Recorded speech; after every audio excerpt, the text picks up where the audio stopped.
There's a new war brewing in Ukraine, this time between the EU and the US. This fight has less to do with Russian President Vladimir Putin and his special military operation, and instead comes down to something that Ukraine has and the rest of the world wants: critical minerals. The US is already negotiating a deal with Ukraine for those minerals. Now Europe has come storming into the fight with a deal of its own. But what do those deals offer Ukraine? Who's going to win between the US and Europe? And why do Ukrainian minerals matter so much in the first place? On February 24th, news started circulating that Ukrainian President Volodymyr Zelenskyy and US President Donald Trump were negotiating. They weren't talking about ways to end the Ukraine war. Rather, the subject of discussions focused on Ukraine's vast reserves of critical minerals. Trump wants those minerals badly. The BBC reported that Ukraine and the US were already close to signing a deal that would see the US gain enormous access to Ukraine's mineral deposits. Negotiations have been very constructive, wrote Ukraine's Deputy Prime Minister for European and Euro-Atlantic Integration, Olga Stefanishyna, in an ex-post. Nearly all key details are finalized. Stefanishyna added that Ukraine was committed to proceeding to the signature stage as quickly as possible. The news came amidst Ukraine facing growing pressure from the United States. Trump has been surprisingly vocal in his criticism of Zelenskyy in recent weeks. He's labeled Ukraine's leader as a dictator, and even insinuated that Ukraine started the war with Russia. However, these claims by America's president may have been a smokescreen.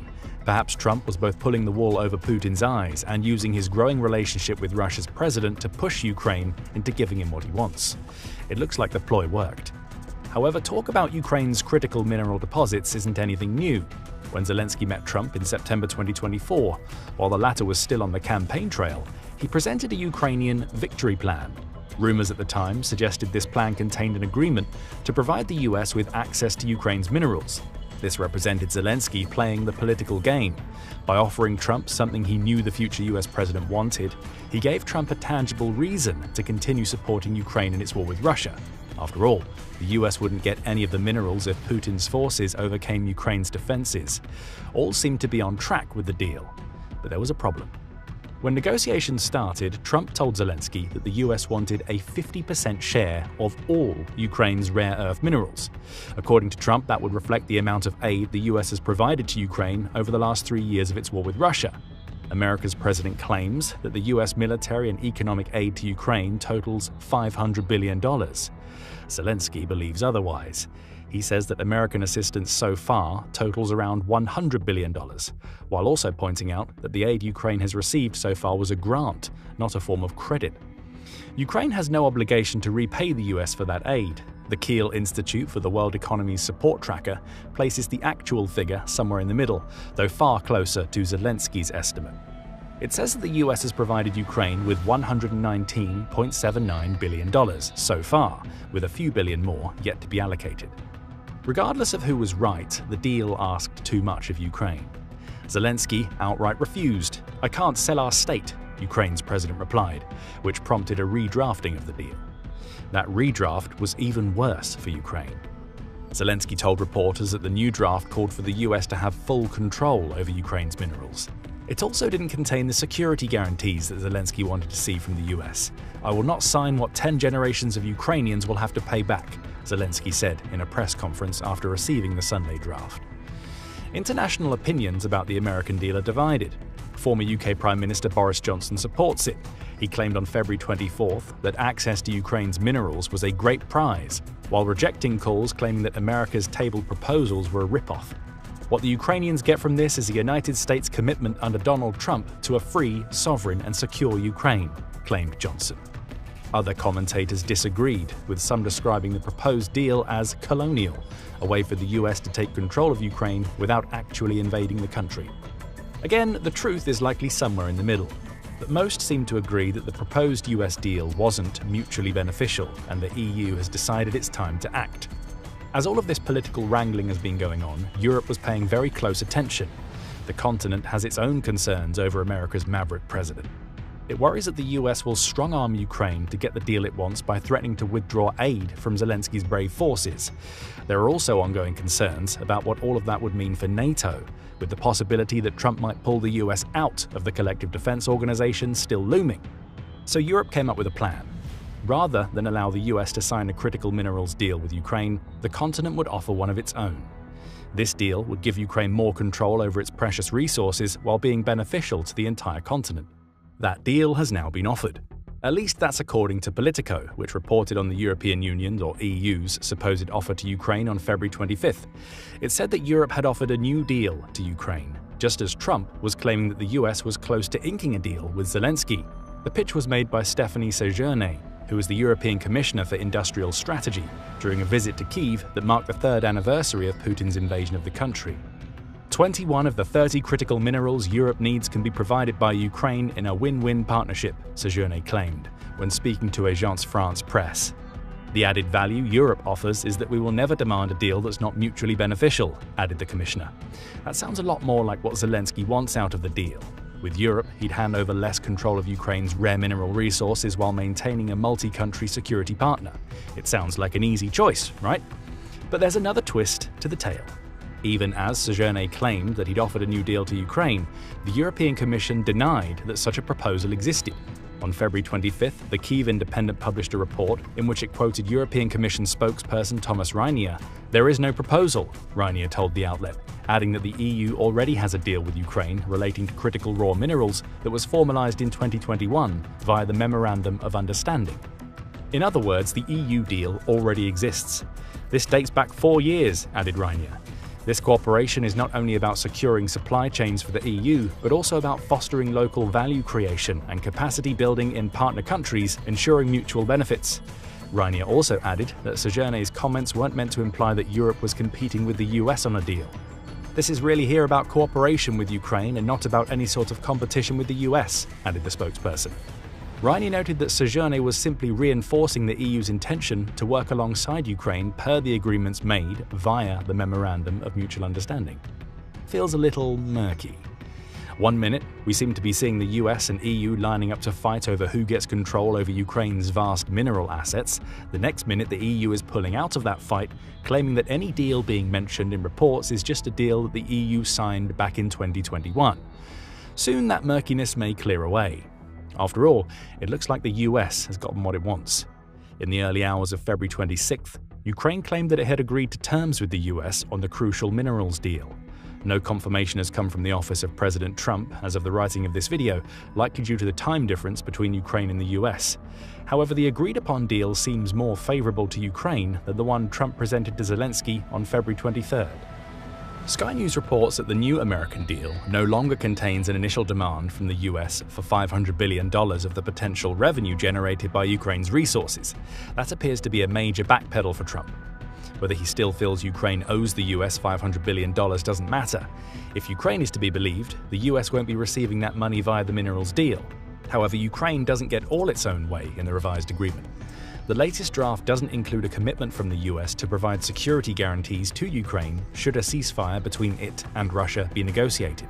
That's something Ukraine desperately needs. It doesn't want to find itself coming under Russian attack again once it starts rebuilding during a ceasefire. Still, the deal is a massive step forward for Zelenskyy's relationship with Trump. Once signed, it'll start a new long-term partnership between the two that sees the US get what it wants, which will keep Trump happy. The lack of security guarantees is a concern for Ukraine. However, it may be assumed that the US will step in should Putin attack again after a ceasefire, if not to protect Ukraine, then to ensure the money generated from the country's minerals keeps on flowing. But what minerals does Ukraine have? And why are they so important that they've almost sparked a brief negotiation war between the US and EU? As Séjourné said on February 25th, Ukraine is home to 21 of the 30 rare earth minerals that the EU classifies as critical raw materials. Its reserves of these minerals are vast. The United Nations Regional Information Center for Western Europe says that Ukraine is home to 5% of the world's reserves of these minerals, which includes the likes of lithium, graphite, niobium, and cobalt.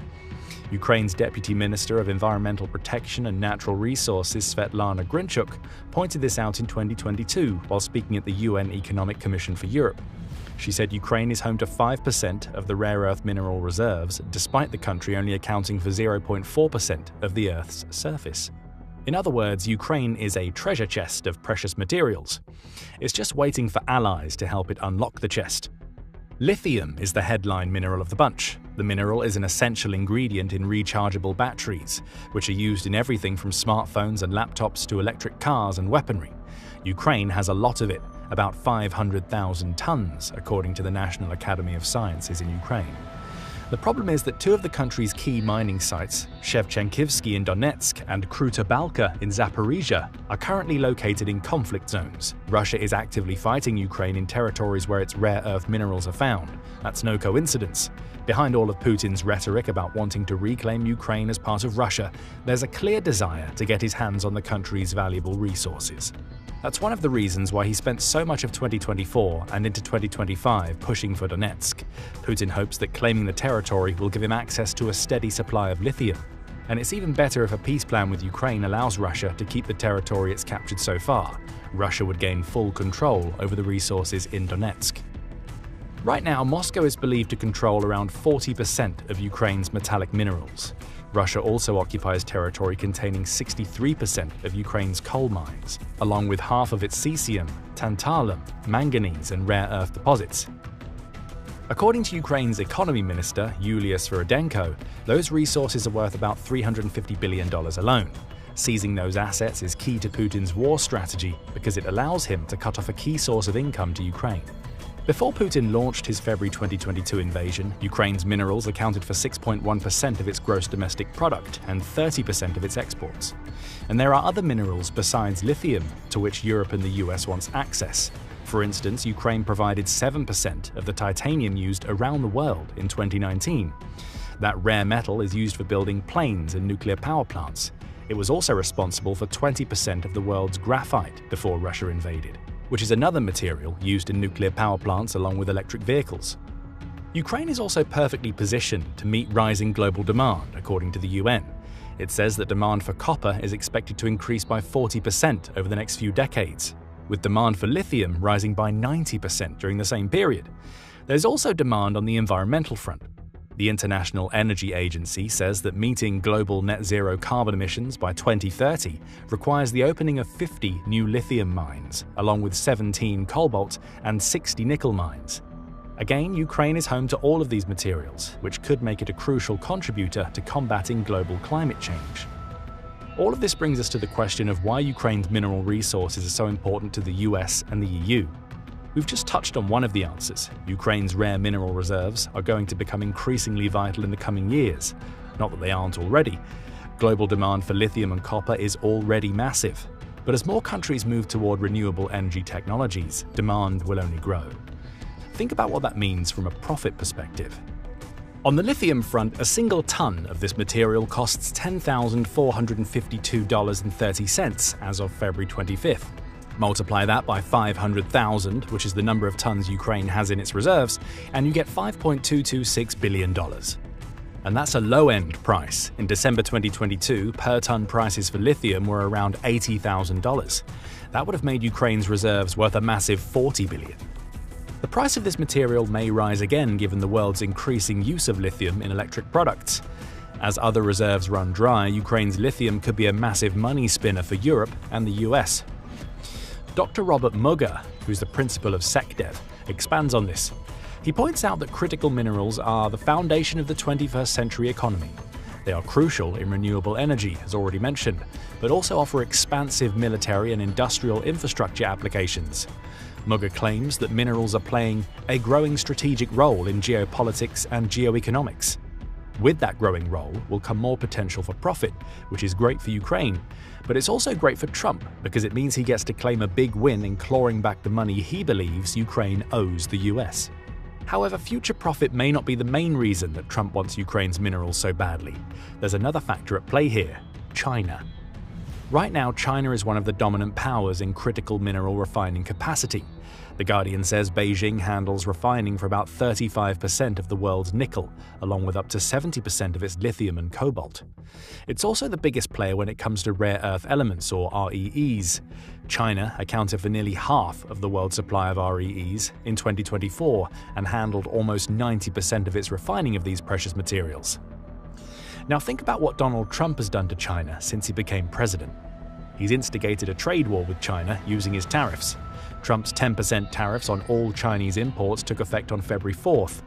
Trump also claims that he's going to impose a 25% tariff on all steel and aluminium imports into the US, which will include China's metals.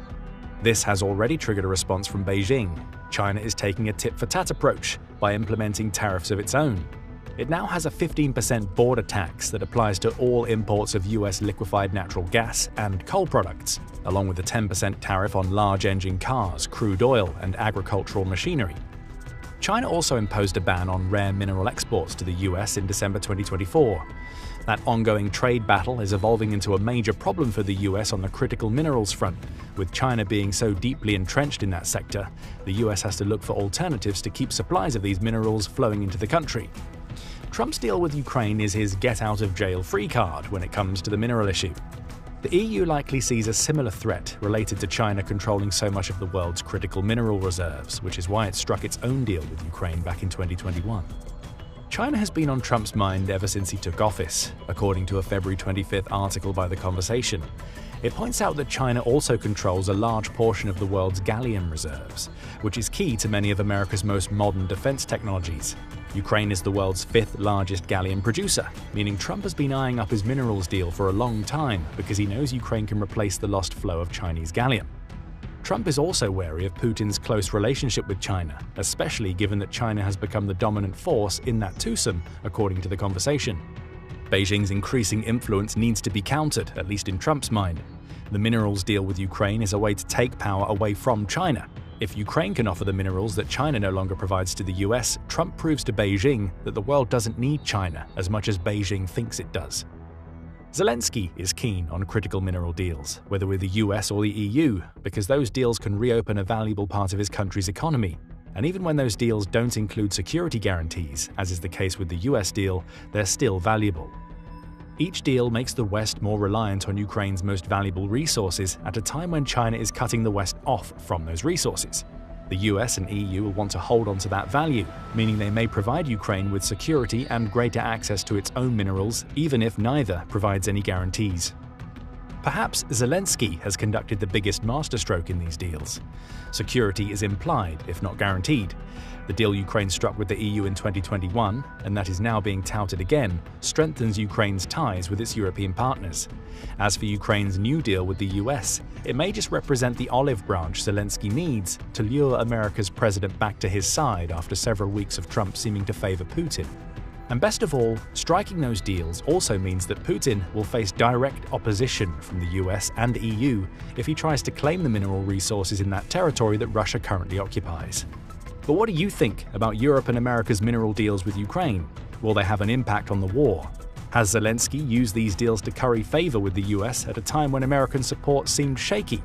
Let us know what you think in the comments, and remember to subscribe to the channel for the latest news about the Ukraine war. At a time when American support seemed shaky. Let us know what you think in the comments, and remember to subscribe to the channel for the latest news about the Ukraine war.